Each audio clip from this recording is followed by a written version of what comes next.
Hi, I'm Scott Humphrey, CEO of the World Floor Covering Association. Welcome to 2021 and Leadership Live. Well, this year has already got off to a roaring start. I've been suffering from the COVID virus for the last several weeks. I have taken care of my weight loss goal for 2021, but not the way that you want to do it. And during this time, I thought a lot about leaders and how we feel the need to be going and doing all the time. In fact, many of you set New Year's resolutions about something you would do that you had not done before. And I want to challenge you to do something that leaders find very difficult, and that is to pause. To pause for multiple reasons. And let me give you some of those and hopefully challenge you that throughout this year to take moments to step back and just pause. The first thing I would tell you is to pause to evaluate if you're on the right path.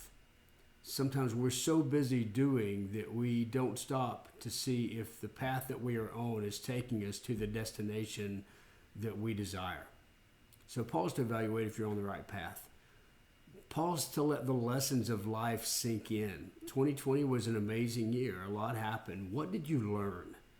Not just what pain did you go through, but what did you learn through the situations that were forced upon you in 2020, especially with this COVID virus? I would tell you to pause to be thankful. So often we get caught up in the things that are not going right, and we focus all of our attention on fixing, but that fixing is often seen as negative. And so I would challenge you to pause to be thankful for the things that you do have, for the role that you're in, for the ability to impact others. Pause to gather insight from those other people. Listen, this is a great time to tell yourself, I don't know it all, I can't do it all, but I have people around me that have great wisdom. Pause to gather that wisdom from them. Pause to focus out on the needs of others rather than focusing in. One of the things that will make you feel best as a human being is meeting the needs or helping with the needs of others, whether that's whispering a prayer and letting them know that you're thinking about them, or stopping to bring them food, or doing something else within the community. But pause to focus on the needs of other people. Pause to evaluate your course and determine if you need to change your course. It is possible that what you did last year is not the course you need to continue to be on this year. It goes back to that first thing I said about being on the right path. But before you can start a new path, you have to pause. You have to stop where you're at and redetermine your direction. Where do you want to end 2021?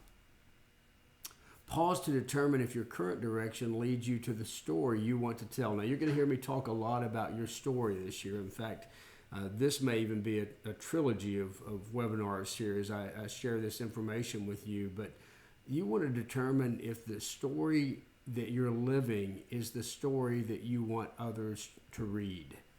So look at your current direction, and is it taking you to the story you want to tell?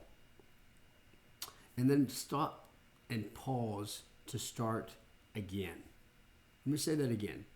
Stop and pause to start again. Leaders oftentimes are doers. And sometimes the joy of starting is lost in the mundane of doing. And so we've got to pause so that we can start again.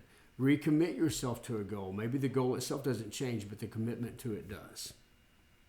Let me say one more thing, and I probably mentioned it in there, and it's a story I've told before, but it bears telling again. Pause to invest in others. Years ago, when I was a youth minister at a local church, I had a gentleman who came in often to meet with me, and that meeting meant a lot to him, a lot more to him, obviously, than it meant to me. I was busy doing.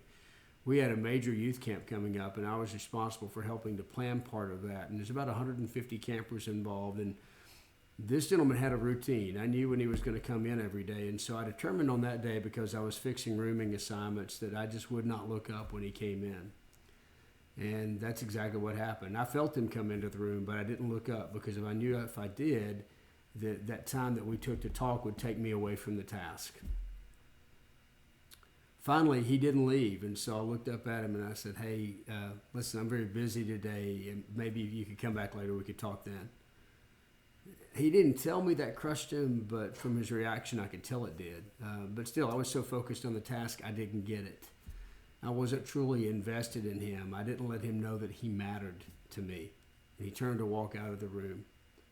A few moments later, my leader, my youth minister at that time, Ron Moore, walked in to my office and said, "Hey, do you have a minute?" And of course, I stopped and said, "Yeah, what do you need?" And he said, "Well, Scott, I was just wondering how it is that you have time for me, but you didn't have time for Greg."